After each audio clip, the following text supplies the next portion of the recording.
Hello बच्चों, let us read the question. Which of the following affect the elasticity of a substance? तो क्या elasticity of substance को affect करता है? तो हम यहाँ की कॉन्सेप्ट लिख लेते हैं.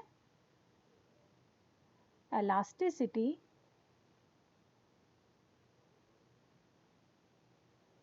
depends upon. ठीक है, elasticity किन किन चीज़ों पे डिपेंड करता है? तो चलिए देखते हैं. सबसे पहले, क्या वो चेंज इन टेम्परेचर पे डिपेंड करता है? सो क्या होता है अगर हम किसी मटेरियल का टेम्परेचर चेंज कर दें? जब हम मटेरियल को हीट देते हैं, टेम्परेचर उसका रेज होता है या कम होता है, तो उसके जो इंटरमॉलिक्यूलर सेल्स होती हैं, पार्टिकल्स होते हैं, उनमें वाइब्रेशन बढ़ जाता है. तो क्या हो जाता है, वहाँ पर कोलाइजन ज़्यादा होने लगता है, जिसके कारण उनकी इलास्टिसिटी क्या हो जाती है, अफेक्ट होती है. सो सबसे पहले किस पे डिपेंड करती है इलास्टिसिटी? टेम्परेचर पे. ठीक है, सो टेम्परेचर कम या ज़्यादा करके हम ऑब्जेक्ट की इलास्टिसिटी को चेंज कर सकते हैं. Impurity of a substance. ठीक है, अब कोई सब्सटेंस है हमारा, ठीक है, ये मटेरियल है. ठीक है, इस मटेरियल में हमने कोई ऐसा दूसरा मटेरियल डाला जिसकी इलास्टिसिटी, ठीक है, इसकी जो इलास्टिसिटी है, मीन्स यंग मॉड्यूलस सपोज हम समझे, है ना, या ई से ही डिनोट करते हैं क्योंकि ये बल्क मॉड्यूलस या कुछ भी हो सकता है ना. तो हम समझ सकते हैं कि इसकी जो इलास्टिसिटी है इज ग्रेटर देन E2.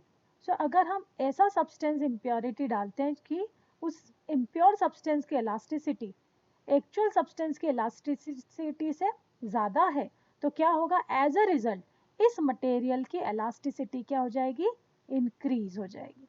ठीक है, इसकी इलास्टिसिटी क्या हो जाएगी, बढ़ जाएगी. ऑन द अदर हैंड, अगर हमने किसी सब्सटेंस में एक ऐसी इम्प्योरिटी डाली, ठीक है, एक ऐसी इम्प्योरिटी डाली जिसकी इलास्टिसिटी, ठीक है, जिसकी elasticity is less than the original substance, है ना, E1 is less than E2. So as a result इसकी जो इलास्टिसिटी है वो क्या हो जाएगी, डिक्रीज हो जाएगी. सो हम कह सकते हैं yes, elasticity of a material depends upon impurity.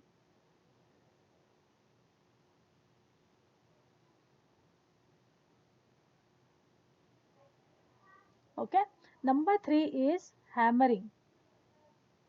Number 3 is hammering. अब हैमरिंग में क्या होता है? हैमरिंग में अगर हम किसी मटेरियल को हैमर करते हैं, ठीक है, अगर इस पे हथौड़ी से, है ना, हथौड़ी से हम क्या कर रहे हैं, इस पे फोर्स अप्लाई कर रहे हैं, तो हैमर करने से क्या होगा, ये एक थिन शीट के फॉर्म में क्या होने लगेगा, इस तरह से फैलने लगेगा. तो एक्चुअली में होते क्या है कि जब हम हैमर करते हैं तो मटेरियल जिन पार्टिकल से मिलके बना होता है, वो पार्टिकल ही दो पार्ट में क्या हो जाते हैं, ब्रेक हो जाते हैं. ठीक है, स्प्लिट होकर स्मॉल सेल्स बना लेते हैं. तो उनका जो इंटरमॉलिक्यूलर स्पेस है या उनका जो कॉन्फ़िगरेशन है वो क्या होने लगता है, चेंज होने लगता है. ठीक है, सो इससे इलास्टिसिटी क्या हो जाती है, अफेक्ट होती है. करेक्ट. तो हम लिख सकते हैं कि यस, हैमरिंग पर भी इलास्टिसिटी क्या करती है, डिपेंड करती है. मीन्स हैमर करके भी हम ऑब्जेक्ट की इलास्टिसिटी को चेंज कर सकते हैं. So which one is the correct option? Correct option is for all of this. So these are the factor of the elasticity of a substance. Okay, I hope this is clear to you. Thank you.